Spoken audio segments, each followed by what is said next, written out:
Start. Good morning बच्चों। आज 11वीं के अर्थशास्त्र में हम देखेंगे। पहले देखते हैं सन 1991 के आर्थिक सुधार, जिसमें हम पढ़े हैं उदारीकरण, फिर निजीकरण और वैश्वीकरण। तो निजीकरण क्या है? निजीकरण में हम देखें कि निजीकरण जो है सार्वजनिक क्षेत्र से अच्छा माना गया और उसको ज्यादा महत्व दिया गया। सार्वजनिक क्षेत्र में जो कार्य नहीं हो पाता, जो विकास नहीं हो पाया था, वो निजीकरण में हुआ। तो बहुत सारा कार्य जो है निजीकरण को सौंप दिया गया। इससे हमारे देश का विकास तो हुआ, तो उसका लाभ भी हुआ और हानि भी हुआ। तो कुछ कुछ क्षेत्र में लाभ हुआ और कुछ कुछ क्षेत्र ऐसा महसूस किया गया कि हानि भी हुई है, बेरोजगारी भी हुई, और जो जिस क्षेत्र में विकास होना चाहिए वो क्षेत्र में विकास नहीं हुआ।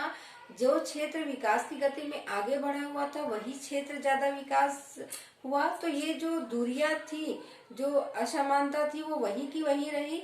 और जो लोगों को रोजगार मिलना चाहिए, जो जिस तरह से विकास होना चाहिए, वो विकास नहीं हो पाया। वैसे ही वैश्वीकरण को भी लेकर चला। वैश्वीकरण क्या है? विश्व के व्यापार, विश्व के अनेक देशों के साथ व्यापार करना, व्यापार को और खुला रूप देना, और जो कुछ कुछ क्षेत्रों को बंद करके रखे थे उसको खोल देना, द्वार को खोल देना। तो पूंजीपति और जो बड़े निजी उद्योगपति थे वो भी विदेशों के साथ व्यापार करने लगे। और बहुराष्ट्रीय कंपनी जैसे बहुत सारे विदेशी कंपनी हमारे देश में आकर अपना उद्योग खड़े किए। बड़े बड़े मशीन लगाने से उसमें भी कुछ लाभ तो कुछ हानियां हुई, कुछ कुप्रभाव हुआ, कुछ अच्छा प्रभाव हुआ। तो विकास तो हुआ, विदेशी पूंजी मिली, और हमारा देश में जो जो हमारी आवश्यकता थी वो पूरा तो हुआ, परंतु बेरोजगारी और बढ़ते गई, क्योंकि बहुत भारी भारी मशीन और बहुत लोगों का काम एक मशीन करता था। तो इसमें बेरोजगारी की स्थिति वैसी की वैसी रही। और हमारे देश में जो पूंजी, जिस तरीके से हमारे देश का विकास होता, वैसी बाहरी देश के व्यापार के साथ में उतना नहीं हो पाया। तो कुछ उसमें लाभ हुआ, कुछ हानि। लाभ भी हुआ, आयात निर्यात, जो यहाँ पर उत्पादन हुआ हम निर्यात कर सके, जो हमारे देश में नहीं होता था उसका उत्पादन हुआ। तो लाभ तो हुआ, परंतु कुछ कुछ क्षेत्रों में उसकी हानि भी हुई। तो ये रहा हमारा पुराने जो सन 1991 में जो आर्थिक सुधार किए थे उनका। अब देखते हैं हम निर्धनता। निर्धनता का अर्थ है एक जो व्यक्ति होता है अपनी आवश्यकताओं की पूर्ति, जो उसको रोज की आवश्यकताओं की पूर्ति के लिए जो वो नहीं जुटा पाता।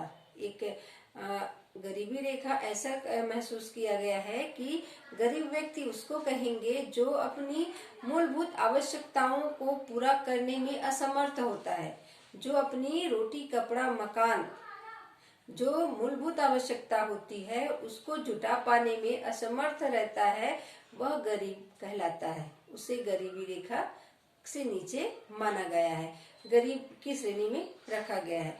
जो अपनी आवश्यकताओं को पूरा नहीं कर पाता, जो जरूरी होता है, रोटी कपड़ा मकान को नहीं जुगाड़ सकता, नहीं व्यवस्था कर सकता, नहीं कमा सकता, तो ऐसे व्यक्ति को गरीब कहते हैं। तो गरीब हमारे देखेंगे कि निर्धनता है, गरीबी है। तो गरीबी का अर्थ हम देखें कि जो व्यक्ति अपनी मूलभूत आवश्यकता, जो जरूरत की सामान है, उसको खरीद पाने में असमर्थ है, इतना आय कमाने में असमर्थ है, उतना आय वो नहीं कमा सकता, उतना पैसा नहीं कमा सकता कि अपनी आवश्यकताओं को वो पूरा कर सके। तो ऐसे व्यक्ति को हम गरीब मानते हैं, गरीबी रेखा से नीचे जीवन यापन कर रहे हैं, ऐसा समझते हैं। अब देखते हैं गरीब को दो अर्थों में यहाँ पर बांटा गया है, सापेक्ष गरीबी और निरपेक्ष गरीबी। सापेक्ष गरीबी हम देखते हैं। सापेक्ष गरीबी हम इसमें मापदंड रखा गया है कि जो $300 है, $300 से या भारत रुपया के हिसाब से 350 रुपए प्रति, जिसकी कैलोरी, जो हम जिसे एक साल में जिसका आय मापा जाता है, उतना आय अगर उसका नहीं है तो उसको गरीबी रेखा से नीचे माना जाएगा। हम देखते हैं जैसे कि जो 350 रुपए लगभग इस अर्थात भारत की प्रति व्यक्ति आय 300 डॉलर अर्थात भारत की रुपए के हिसाब से 350 रुपए। अगर उतना नहीं है तो गरीबी रेखा से नीचे माना जाएगा। ये सापेक्ष गरीबी है और जो भारत में बहुत अधिक है, मतलब भारत सापेक्ष गरीबी के अंतर्गत या उससे बहुत नीचे है। ऐसे ऐसे देशों को गरीबी रेखा से नीचे माना गया है और गरीबी रेखा प्रदेश दूसरे देशों की तुलना में उस देश को हम गरीब मानते हैं। तो हमारा देश तो गरीबी रेखा में आता ही है।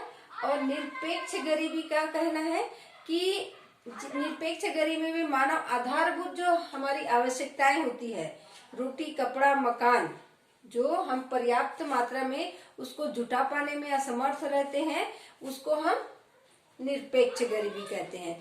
इसमें कैलोरी मापदंड, न्यूनतम उपभोग मापदंड भी लिया जाता है।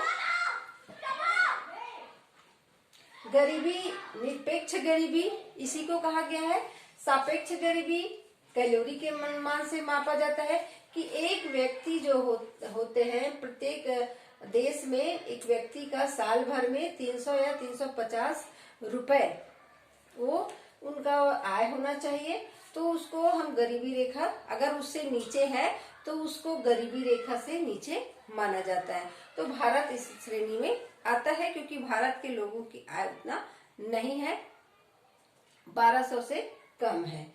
अब हम निरपेक्ष गरीबी, जो अपने आधारभूत आवश्यकताओं को हम भारत के हिसाब से ये निरपेक्ष गरीबी है। ये दूसरे देशों ने ये गरीबी सापेक्ष गरीबी का अंतर को निकाले, सापेक्ष गरीबी के मतलब को बताए हैं। और निरपेक्ष गरीबी हमारे भारत के हिसाब से है कि इसमें जो हमारे मूलभूत आवश्यकताएं हैं, रोटी कपड़ा मकान, वो हम जुटा पाने में, उसके लिए आय जुटा पाने में हम अगर असमर्थ हैं तो हम गरीबी रेखा से नीचे जीवन यापन कर रहे हैं। ये कैलोरी मापदंड है, जो हम न्यूनतम जितना हमको भोजन चाहिए, जितना भोजन हमको पर्याप्त है, पूर्ण आहार बोलते हैं, उतना अगर हम ग्रहण कर पाने में असमर्थ है तो हम गरीबी रेखा से नीचे जीवन यापन कर रहे हैं। क्योंकि शरीर है, शरीर को पूर्ण आहार चाहिए। पूर्ण आहार अगर ग्रहण करने में हम असमर्थ हैं तो ऐसे व्यक्ति को गरीबी रेखा से नीचे कहते हैं। तो ये हो गया गरीबी के दो प्रकार बताए हैं, सापेक्ष गरीबी और निरपेक्ष गरीबी। अब देखते हैं गरीबी के प्रकार, शहरी गरीबी और ग्रामीण गरीबी। गरीबी को भी दो भागों में बांटा गया है, शहरी गरीबी और ग्रामीण गरीबी। शहरी गरीबी क्या कहेंगे? शहर में जो लोग रहते हैं और अपने कार्य को करने में जो भी कार्य करते हैं, उसको कार्य करने के बाद अपनी आवश्यकताओं को वो पूरा नहीं कर पाता और वो आवश्यकता को पूरा नहीं कर पाने के कारण उसको गरीबी रेखा से नीचे गिना जाता है। वो गरीब रहते हैं। जैसे मजदूरी करते हैं, फैक्ट्री में काम करते हैं और काम करने के बावजूद अगर उसका आय, वो अपने परिवार को चला नहीं पाता, अपने परिवार का भरण पोषण नहीं कर पाता, तो उसको हम गरीबी रेखा में कहेंगे। शहर में जो रहते हैं वो क्या कहेंगे? रिक्शा चलाएंगे, मजदूरी करेंगे और जो छोटे मोटे काम है उद्योग में काम करेंगे। तो ऐसे व्यक्ति जो रोजमर्रा के कार्य करते हैं और अपनी जरूरतों को पूरा नहीं कर पाते, उनका न्यूनतम आय या जो पैसा कमाते हैं उसमें उसकी जरूरतें पूरा नहीं हो पाता, तो ऐसे व्यक्ति को शहरी गरीबी की रेखा में रखते हैं। अब शहरी गरीबी में शहर में बहुत सारे कार्य होते हैं, मजदूरी कर रहे हैं, तो मजदूरी करते हैं तो उसको ऐसा भी हो सकता है कि काम नहीं मिलना, काम मिला है तो कम मजदूरी मिलना, कम समय के लिए मिलना, तो बहुत सारे कारण हो सकते हैं। तो शहर में जाके तो रह रहे हैं, परंतु उसको जितना मिलना चाहिए, जैसा उसको जीवन जीना चाहता है, उतना वो नहीं कमा पाता या रोजमर्रा की जिनकी आवश्यकता है उसको वो पूरा नहीं कर पाता। तो ऐसे को हम शहरी गरीबी में रखा गया था, जो शहर में रहते हैं। अब ग्रामीण गरीबी क्या होगा? गांव के लोग जो रहते हैं अपनी जरूरतों को पूरा नहीं कर पाते हैं और गांव में 70-74% लोग गांव में ही रहते हैं, खेती करते हैं और सारा दिन पूरे गांव में जितने पूरे परिवार जो है खेती में ही लगे रहते हैं, तो वो अपने खेती में ही लगे रहते हैं, उनका आय का और साधन नहीं रहता। और आय का साधन नहीं रहने से उनको कर्ज लेना पड़ता है साहूकारों से या दूसरे पूंजीपति से या बैंक से, जो भी है कर्ज लेकर वो कार्य करता है और उसके बाद उसको चुकाने का में उसका सारा जीवन बीत जाता है। तो ये क्या है, ग्रामीण गरीबी, जो अपनी जरूरतों को कृषि कार्य करके या जो मजदूरी करके करते हैं, गांव में रहते हुए अपने जरूरतों को पूरा नहीं कर पाते, क्योंकि गांव में और सीमित आवश्यकता होती है, आवश्यकताओं को वो पूरा नहीं कर पाता और बहुत सारी कठिनाइयों का सामना करते रहता है। और ऐसी गरीबी को हम ग्रामीण गरीबी कहते हैं। जो शहर में गरीब रहते हैं शहरी गरीबी, जो गांव में गरीब रहते हैं ग्रामीण गरीबी। सिंपल सा अर्थ। तो जो गांव में रहते हैं उनको बहुत समस्याओं का सामना करना पड़ता है। खेती तो करते ही हैं, साथ में उसको ऋण, उस खेती के लिए ऋण भी लेना पड़ता है। फिर ऋण को जब फसल आ जाए तो ऋण को चुकाने में भी उसको समय लगता है, वो पैसा उसी में चला जाता है।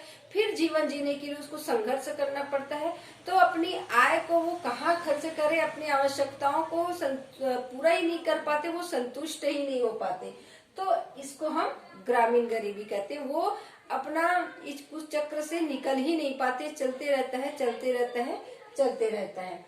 तो ये गरीबी के दो प्रकार हो गया, शहरी गरीबी और ग्रामीण गरीबी। तो निर्धनता, इसमें सापेक्ष गरीबी, निरपेक्ष गरीबी, इसको मापदंड रखा गया है कि जो विश्व स्तर पर गरीबी कौन है, गरीब कौन है। तो जो व्यक्ति जो सालाना, जो एक व्यक्ति का $300 या ₹350 या 1200 जिसका रोज का जिसका आय ना हो, प्रति व्यक्ति आय ना हो, उसको गरीबी रेखा से नीचे माना जाता है। निरपेक्ष गरीबी, जो अपनी आवश्यकताओं को पूरा नहीं कर सकता, उसको निरपेक्ष गरीबी, ये भारत के हिसाब से माना गया है। अब गरीबी के प्रकार में दो कर दिए हैं, शहरी गरीबी और ग्रामीण गरीबी। जो शहर में रहते हैं शहरी गरीबी, गांव में रहते हैं ग्रामीण गरीबी। समस्या दोनों जगह में है, बेरोजगारी की समस्या, काम न मिलना, ये समस्या दोनों जगह है। क्योंकि ये लोग न चाहते हुए भी पूरे व्यक्ति कृषि कार्य में लगे रहते हैं, क्योंकि काम मिलता नहीं है तो उसी में लगे रहते हैं। जिस काम को एक व्यक्ति कर सकते हैं, उसको पूरे परिवार मिलकर करते हैं। मतलब इसमें छिपी हुई बेरोजगारी बनी रहती है। ये रहा हमारा निर्धनता।